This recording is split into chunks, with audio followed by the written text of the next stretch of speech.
By the age of 40 you should be smart enough to realise this points.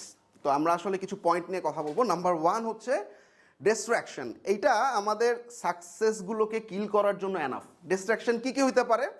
আমরা এই যে social মিডিয়ার মাধ্যমে ডিস্ট্রাক্টেড, যেমন গতকালকে ফেসবুক ডাউন ছিল, আমরা অনেক টেনশনে ছিলাম, এবং অন্যান্য দেখা গেছে সোশ্যাল মিডিয়াগুলোতে মানে যে পরিমাণ সময় দিই তার থেকে অনেক বেশি সময় ফেসবুকে দিই। সো এই ডিস্ট্রাকশনগুলো অফ করতে হবে, এটা আমাদের ব্রেইনটাকে শান্স করে দেয়। 2 নম্বর পয়েন্ট হচ্ছে you should not take advice from people. মানে এমন কিছু মানুষের কাছ থেকে আমি অ্যাডভাইস নিব না who are not where you will be go. মানে তুমি যেখানে যাবা না, মানে ধরো তুমি চাইতেছো একজন বড় ডেভেলপার হইতে, তো একজন বড় ডেভেলপার অলরেডি সে, সো তার বাদে অন্য কারো কাছ থেকে অ্যাডভাইস নিতে না করছে। অর্থাৎ তুমি যেখানে যাইতে চাও ওই লোকটা বাইরে, অন্য কারো অ্যাডভাইস নেওয়ার দরকার নাই। অর্থাৎ তুমি যেখানে যেতে চাও তার অ্যাডভাইসটাই নিবা।